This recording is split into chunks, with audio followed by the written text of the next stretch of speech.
Hello friends, Kathiawadi કિંજલ્સ કિચનમાં તમારું સ્વાગત છે। તો આજે આપણે બનાવીશું ઇન્સ્ટન્ટ જીરા સોડા।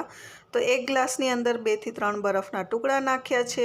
હવે અહીંયા અડધી ચમચી જેટલું જલજીરા પાવડર નાખીશું। આવી રીતે તમે ઇન્સ્ટન્ટ જીરા સોડા બનાવી શકો છો, તો એકવાર ચોક્કસથી ટ્રાય કરજો। તો હવે આપણે અહીંયા ઉમેરીશું 1/4 ટીસ્પૂન જેટલો સંચળ પાવડર। જલજીરા અને સંચળ પાવડર ઉમેર્યા પછી આપણે અહીંયા ઉમેરીશું માઉન્ટેન ડ્યુ।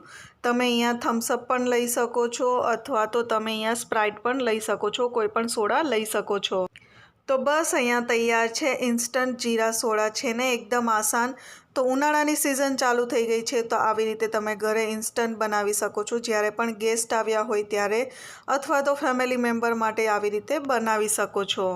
અહીંયા ગાર્નિશિંગ માટે મેં ઉપર ફુદીનો એડ કર્યો છે। તો છે ને એકદમ સરળ રીત। તો અહીંયા એકદમ રિફ્રેશિંગ જીરા સોડા બનીને તૈયાર છે અને એકદમ ઇન્સ્ટન્ટ બની જાય છે। તો એકવાર ઘરે ચોક્કસથી ટ્રાય કરજો।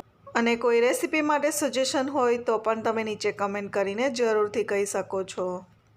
તો મળીએ નેક્સ્ટ વિડીયોમાં નવી રેસીપી સાથે। ત્યાં સુધી બાય।